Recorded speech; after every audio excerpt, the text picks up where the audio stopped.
In May 1999, psychedelic explorer Terence McKenna was diagnosed with a brain tumour and given between 3 and 9 months to live. I contacted Terence by email and mentioned that I was making a documentary about shamans in the Amazon and asked if I could meet him and record an interview. Flying back home from the Amazon on December the 9th, 1990, just 4 months before he died, Terence gave me one of his last interviews at his home on the Big Island of Hawaii.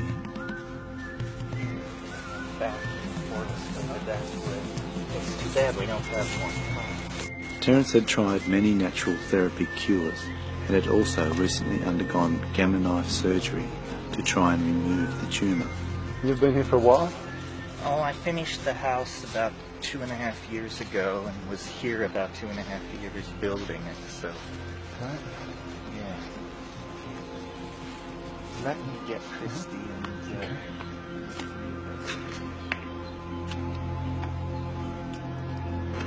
Everyone was hoping for a miracle.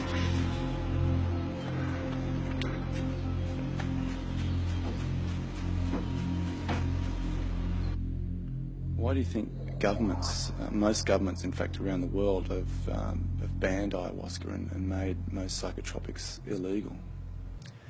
Well, I think a social system is the product of a process of,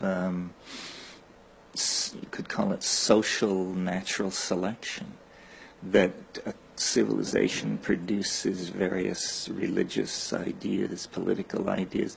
Some survive and some don't. And it's because the social system is applying selective pressure, saying universal medical care for all, we don't need that. Sexual flexibility among teenagers, well, we don't need that. So over time, a social system is built out of what is saved and what is thrown away.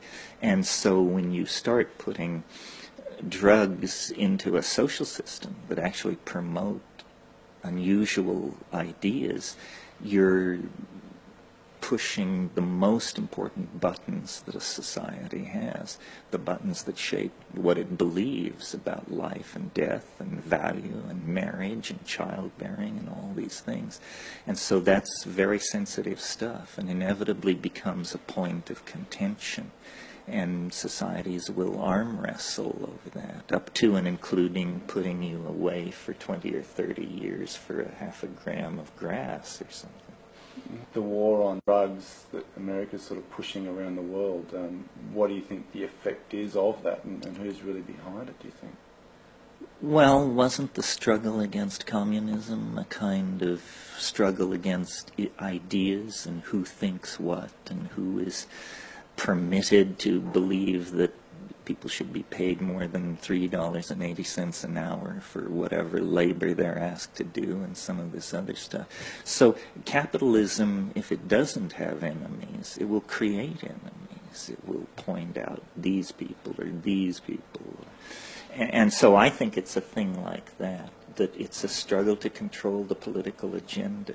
And I'm not a Marxist, I don't have much patience with that, but I do think how Marxism has talked about the value of work and worth and the productivity of the masses and all that rhetoric carries right over into the so-called war on drugs, which is really a war against other people's values. It's a continuation of the Holocaust and cultural genocide and all the other efforts made by the phenomenal success of capitalism to shove its agenda down other people's throats. What do you feel about the fact that people could be put in jail for 12 years for drinking this stuff? Well, it's a disturbing tendency. I mean, it means that at least the U.S. government has made a decision somewhere to push hard against this, which is always the first strategy. The first strategy is push hard against some trivial thing, cannabis or LSD or something like that. And then once defeated in that strategy. Then there is usually a period of negotiated, an effort to create some kind of negotiated settlement, and then once that fails, there's usually a squaring off, and the issue is minimalized and translated into something trivial, and we move on to the next great social issue. Crazy. It's crazy. What do you feel about the synthetic DMT and ayahuasca now being available? You know, do you think that the magic is lost when it's synthesized, and there's no real ritual aspect to the taking of ayahuasca? Well, it's not so much that the ritual is lost as that the people who are doing the making and the taking and the shaking may not really understand what they're getting into. A drug like synthetic ayahuasca, pharmahuasca, do people realize this is the same thing as has been taken for thousands of years down there? Do they realize its role in shamanic healing and all this? It's just one more example of how everything is desacralized and corrupted, because first ayahuasca has never been heard of, and the next thing you know, everybody wants it because it's all anybody's talking about. So it goes from this mystery to being a kind of a fad or a rage, and then it becomes an income source. And once it becomes an income source, it's a commodity like journalism, sex, aluminum, whatever is being peddled on the open market.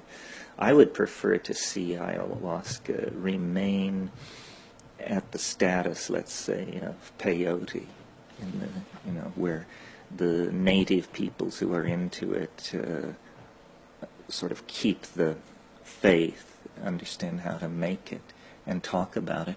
And when there's a question as to what it all means, then you go back to those native people and listen to their myth and all that. Mm. There is data to show that ayahuasca is medically effective against malaria and intestinal parasites and things like that. So really, it's a basic part of this native medical system. And if instead of trying to put everybody in prison, we actually try to do research on this stuff and find out how it works and how it affects various conditions, we would probably extract its benefit much more quickly. Mm-hmm. Yeah. Okay, so what about the combination of ayahuasca and the psychotria viridis? That seems to be a magic combination. How is it that the DMT is able to be absorbed in the stomach, whereas if you could just explain that relationship? Well, it involves the interrelationship between a brain-mind system that has had all the monoamine oxidase taken out of it pharmacologically. And all these psychoactive drugs seem to have a bigger, more dramatic impact in the presence of a lowered MAO threshold. And how this was discovered by Amazonian Indians millennia ago and not discovered by Western science till 1956 or something is just one of those peculiar facts about ethnobotany and ethnomedicine. But it's certainly true that you have a much more dramatic effect with the two in combination. How many of these kinds of facts of folk science are out there to be discovered, we don't really know yet, but slowly it's all being unraveled. It's never been explained, why there are so many plant psychedelics in the New World. The jojoba snuffs, the ayahuasca, the mushrooms in the New World, Salvia divinorum. All of these things are New World, and this has been a social phenomenon, the exploration of which has been pretty much pushed by New World anthropologists and philosophers. If we'd had to depend on European philosophy for the content of the century, we'd all be reading Jacques Derrida and those kind of people. So it's a local phenomenon that's become global. The way we value the earth, the way we value commodities, the way we extract them and manufacture them into saleable goods, this will all be seen in a different way, I think. And again, it's an issue of capital and labor and how you value what you put your life into and that sort of thing. Well, what the shamans know that we don't is which plants, how, and where. And it took a long time to figure this out. They didn't invent the calculus. They didn't, sailing vessels of great speed and power. None of that was pursued. What was pursued was these vegetable entities that can be coaxed out of the plant world. And the irony is that Europe, who set out, in the 17th century to explore the world, to bring it Christian civilization, may have encountered phenomena and variants on civilization that will ultimately prove more powerful than what we were peddling. This discussion is by no means closed at this point.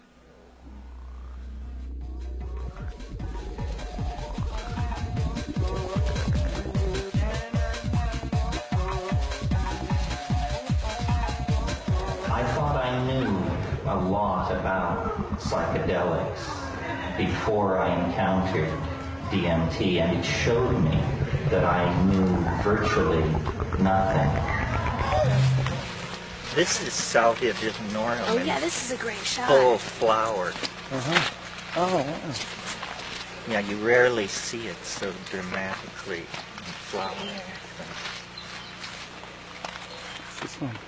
Yeah. Salvia divinorum, yeah. And what Little flowers. what are the effects of these? What part do you use? You use The the leaf. leaf, and it has a compound called alpha-salvinorin in it, and it's very easily grown in the right soil. Roll up 80 leaves and chew them. Yeah. And You just chew it. Chew it. Yeah. And what's And the eat it. effect? And eat it as your. That's Oh, how yeah. the Mazatecs do it. Oh, mother. And what's the effect of it? Very Hallucinogenic, strange, psychedelic. very hard to describe, but Psychedelic. not really understood or known until 10 years ago or so.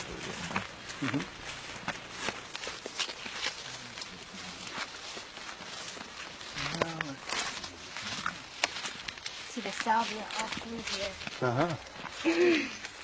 And what's the legal status of that? It's It's legal. completely legal, amazingly enough.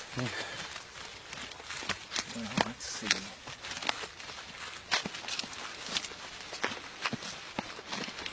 This is ayahuasca. That's why it was called Banisteriopsis, because the leaves are opposed to each other like the rungs of a ladder. And it winds up into this. I've got some pieces back at the house. Oh, yeah. You can show. Now here, this vine going up so high, Oh, yeah. that's ayahuasca.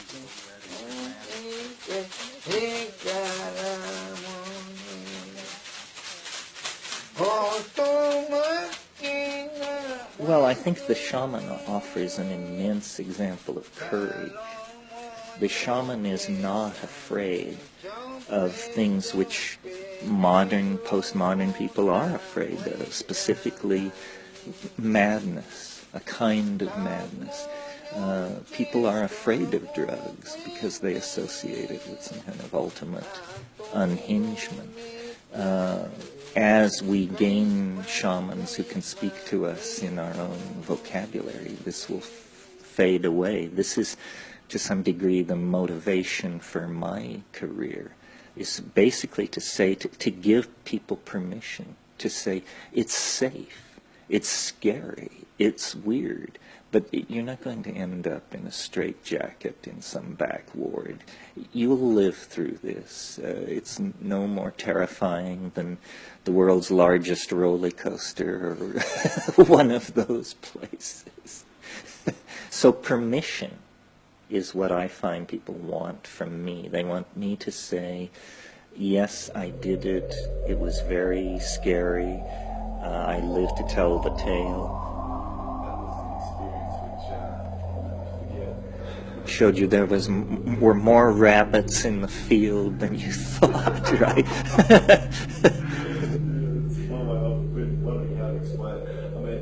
I know it's nearly beyond explanation, but for you, what happens for you when you smoke DMT?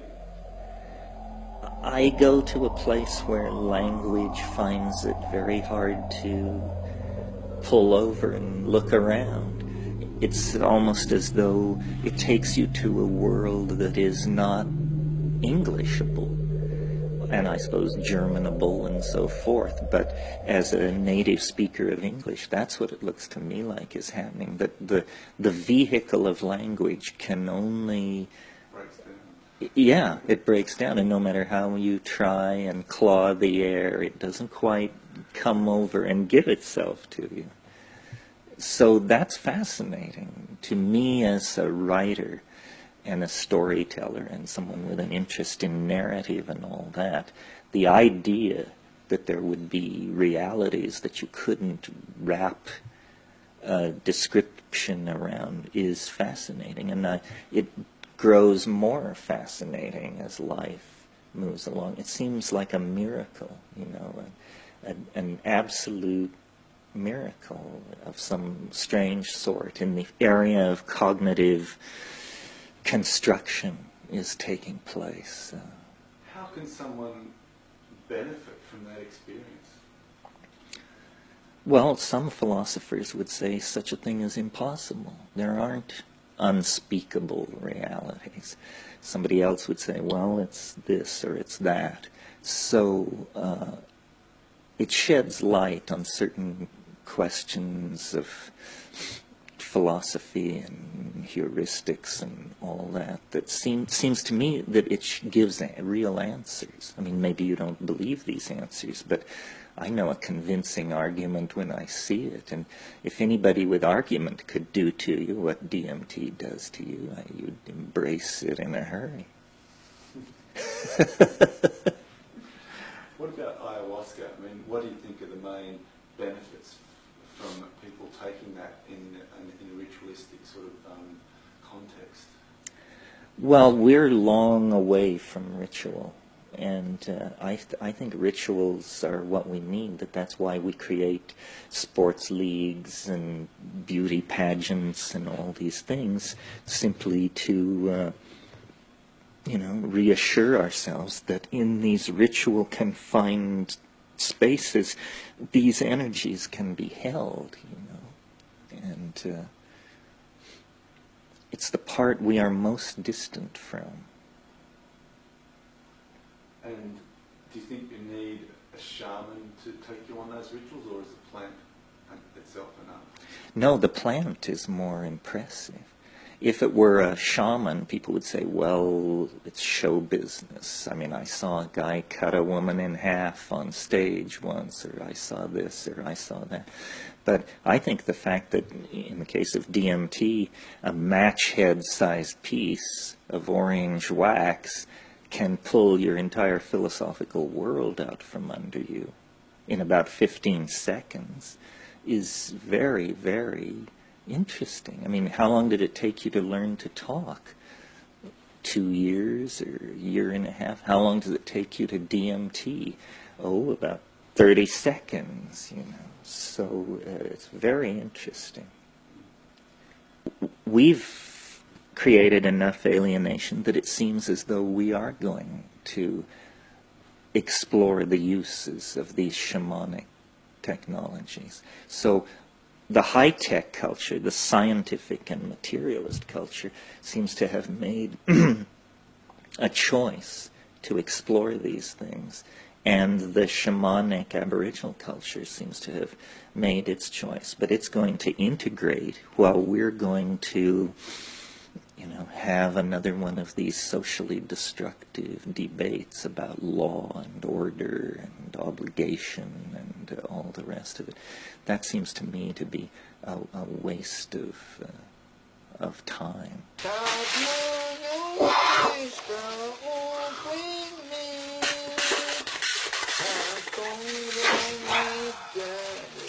What do you think ayahuasca has to offer humanity at this point in time that changes the millennium?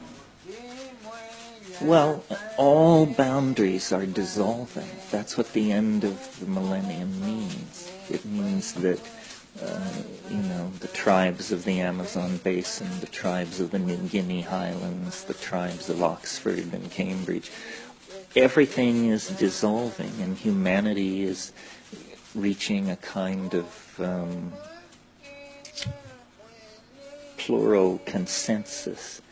I mean, even the most sophisticated capitalist, let us say, is aware now that it won't do to cut down all the trees, that that's a mistake. So what's happening is a single human viewpoint is sort of coming into existence, a viewpoint that values nature, values natural resources, and tries to, however clumsily, to make some kind of peace out of the whole human mess that we're now mixed up in.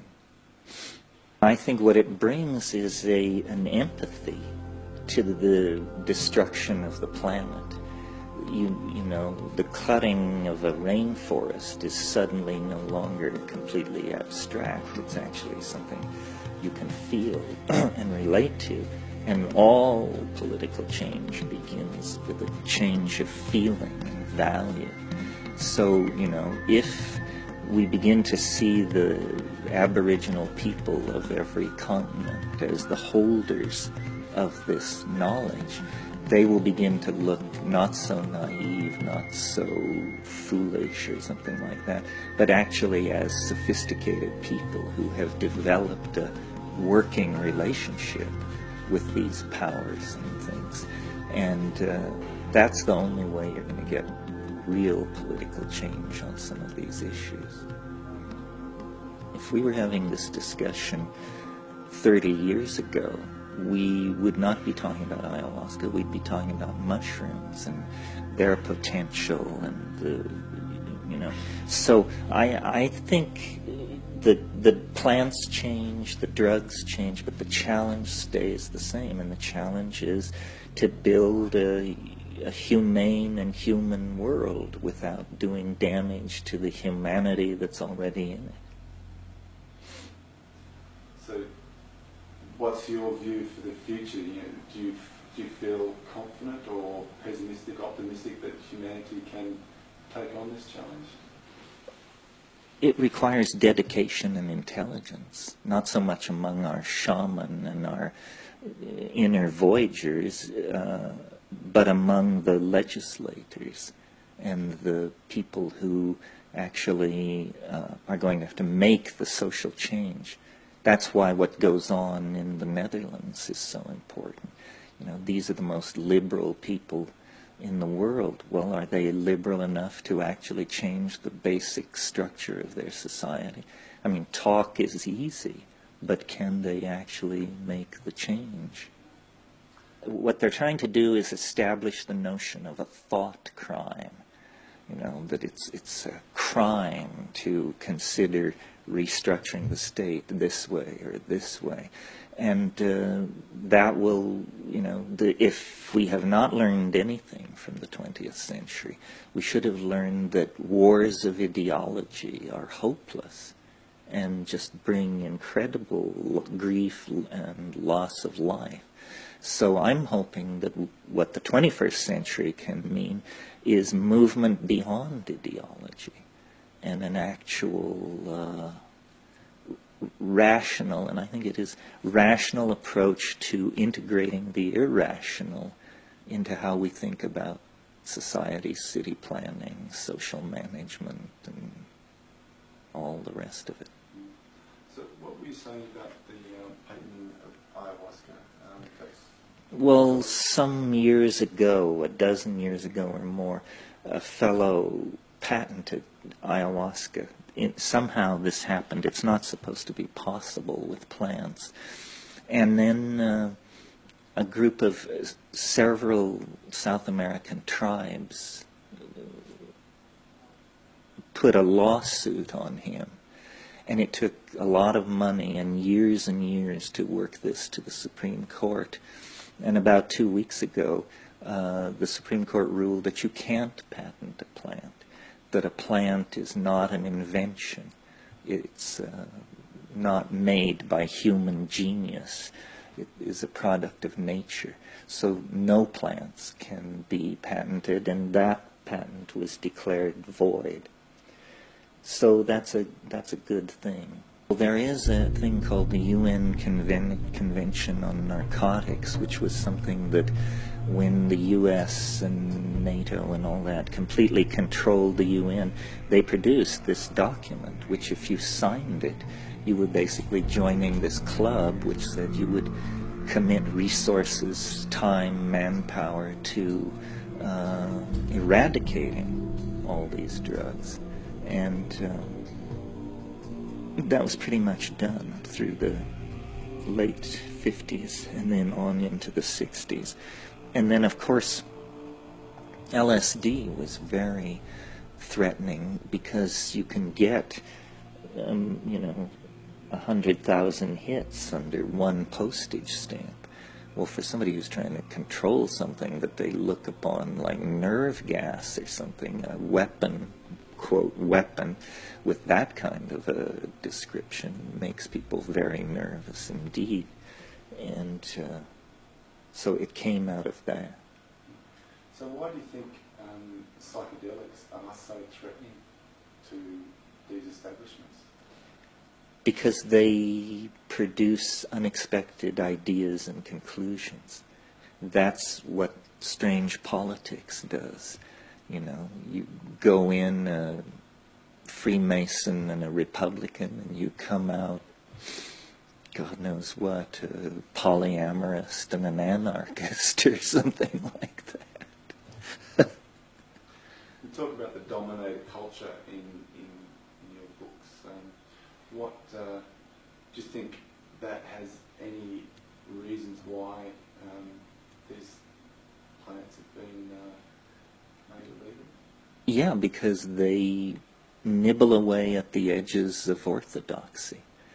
I mean, once you get the idea that a mushroom can talk to you in your native language and propose various things, life never looks quite the same again, you know.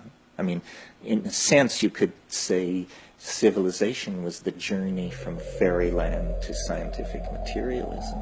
Well, then there you are. You think you've conquered scientific materialism, but here's a mushroom, here's a vine, here's a morning glory, and they all give you a message back that is just so peculiar. You don't know what to do with it. Well, there's a lot of evidence and discussion about whether or not it gives you telepathic powers or science fiction-like powers. This could be. I mean, two brains 6 feet apart are both biochemical oscillators. It would not, I wouldn't consider it a miracle if it were found that brains floating in ayahuasca have a kind of supernatural connection. And if the tendencies of past history are to continue, that's what it would have to be. That we're on the brink of designing drugs, of moving our technological design process to a point where we can actually design drugs that extract power from them that we never had or dreamed of before. And that would carry us well beyond the Industrial Revolution. I mean, that would be the new world. And just maybe really briefly, your recent journey, facing whatever it is that you've faced, death, whatever. I mean, has there been any revelations for you about your journey, about death, about where you're going? You mean you're referring to the fact that I have glioblastoma multiforme, which is a form of brain cancer? Well, I wish I could say I'd had more insight into death. I've had a fair amount of insight into dying, which I find a very alarming prospect. Death itself is so far beyond ordinary experience. The threat of dying doesn't really move you toward understanding it.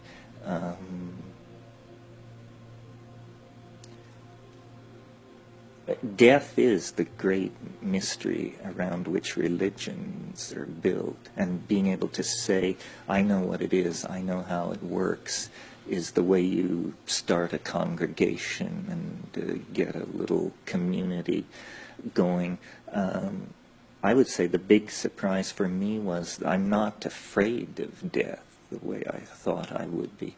It's just such an intellectual question mark that you just move to the next page because there's nothing to be said about death except that it seems to last rather a long time.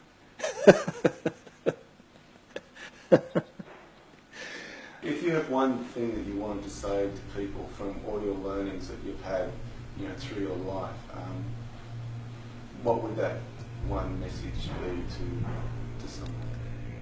That following your own curiosity is a better method for exploring the world than any of the methods offered. Sheer curiosity is the thing that I've always let carry me along, and I have no regrets about any of this. I think it's worth the life to put these issues in front of people.